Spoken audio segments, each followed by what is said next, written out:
Mary, si gadis bertopeng kulit manusia, muncul di depan Takaisa dan kawan-kawan dengan tatapan yang tajam. Untuk menghadapi gadis itu, yang katanya lebih kejam dari Kaoru, Murata memberikan senjata pada ketiga mahasiswa itu beserta amunisinya. Ketika Murata sudah dalam posisi menembak, Mary hanya diam saja dengan senyum pepsodenya. Tiba-tiba, senjata yang dipegang Murata langsung bengkok akibat sebuah pukulan misterius. Selain Murata, Ino juga tidak luput dari serangan misterius itu, sehingga dia terlempar. Ketika Takaisa memeriksa keadaannya, sebuah batu yang cukup besar ternyata menempel di kepalanya.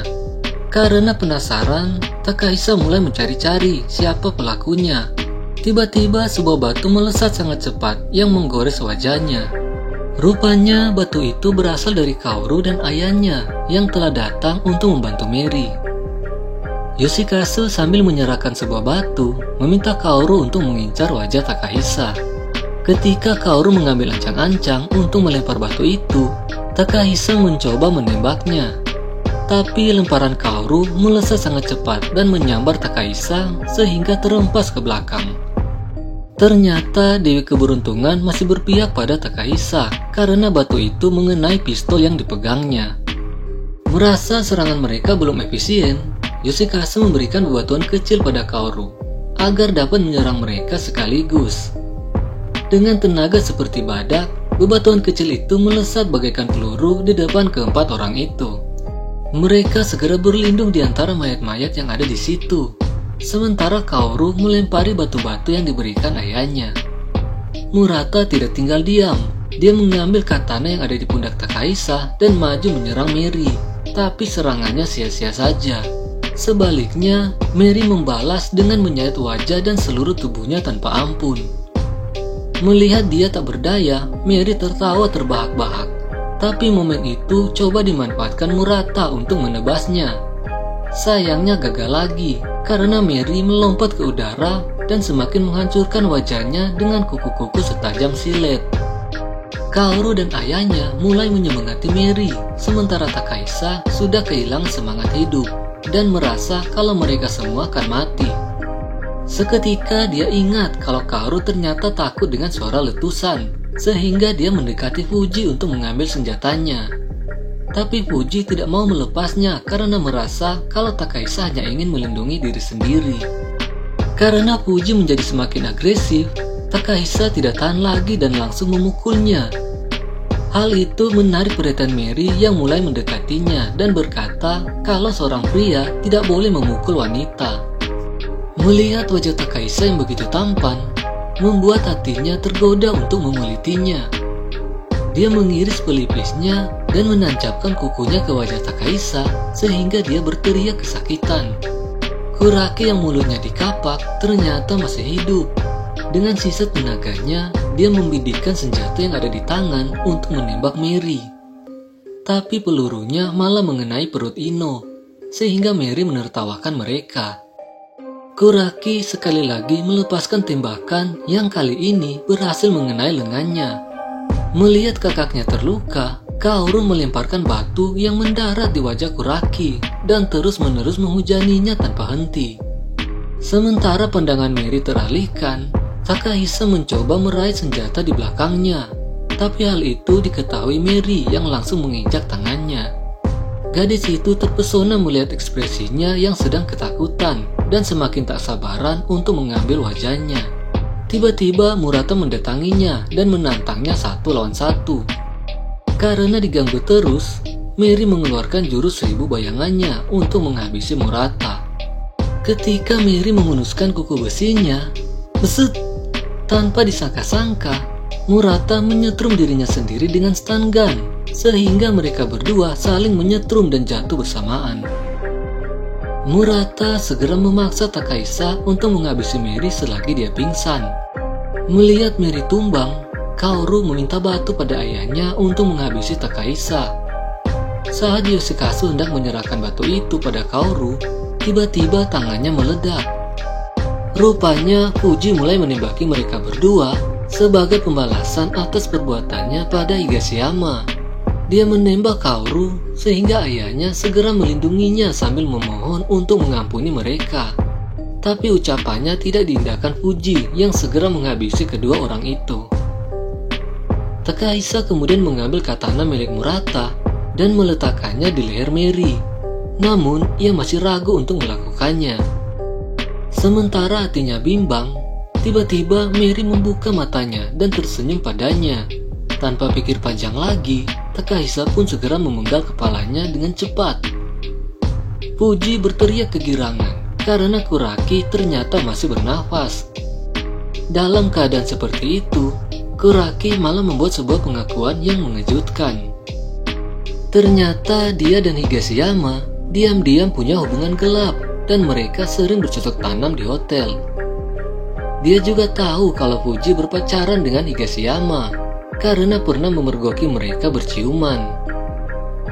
Takahisa hampir-hampir tidak percaya kalau kakak kelasnya itu ternyata mengencani 3 wanita sekaligus.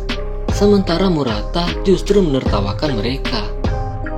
Mendengar pengakuan Kuraki, Fuji emosi dan hilang kendali sehingga dia menyodok kepalanya dengan senjata sampai tewas. Sementara Fuji melampiaskan kemarahannya pada Kuraki, Mary yang tampak sudah tewas ternyata sempat melirik Takahisa sehingga bulu kuduknya berdiri merasakan sesuatu di belakangnya. Ketika menoleh ke belakang, Mary masih tergeletak di situ tak bernyawa. Karena malam tiba, disertai hujan yang cukup deras, mereka berempat memutuskan untuk bermalam di pabrik itu, sembari merawat luka-luka Ino. Fuji kelihatan seperti orang bengong yang hanya duduk di pojokan sambil termenung seorang diri.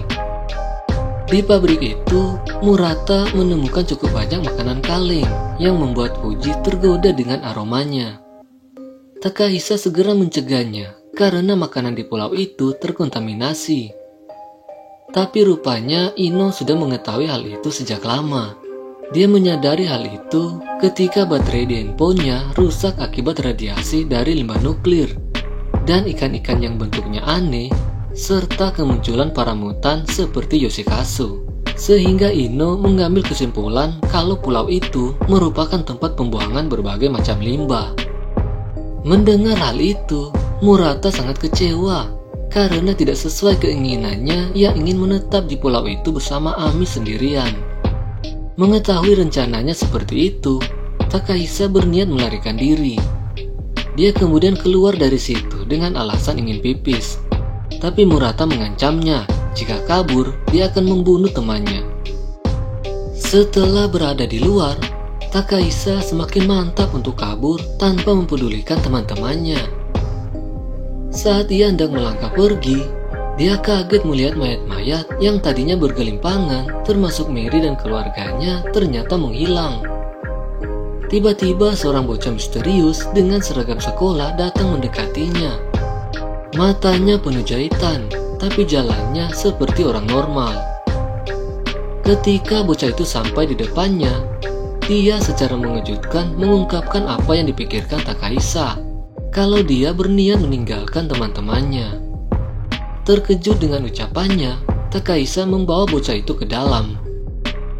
Di suatu tempat, keluarga aneh itu ternyata sedang menyembuhkan diri dengan berendam di sebuah kolam penuh darah. Kaoru menyiramkan air kolam itu pada ayahnya yang secara ajaib mulai menyembuhkan luka-lukanya. Rupanya kolam itu diisi dengan mayat-mayat yang digiling dengan sebuah mesin sehingga menyembuhkan luka mereka. Higashiyama yang ternyata masih hidup setelah diajar habis-habisan oleh Kaoru hanya pasrah melihat Kuraki dilempar ke dalam mesin penggiling. Tiba-tiba Mary keluar dari dalam kolam dengan leher utuh tanpa luka sedikit pun. Tubuhnya begitu mulus berkilauan dengan rambut panjang yang lurus ke bawah. Hanya saja mulutnya tampak membusuk, tanpa lapisan kulit dan hanya kelihatan giginya saja. Melihat tubuh yang aduhai itu, Higashiyama mulai bergairah dan terus memandanginya. Hal itu cukup membuat Mary kesal, apalagi ditatap oleh pria hidung belang seperti itu. Sehingga dia mulai menyiksanya dengan menusuk-nusuk belalainya berkali-kali. Murata menjadi marah karena Takahisa membawa seorang bocah ke situ.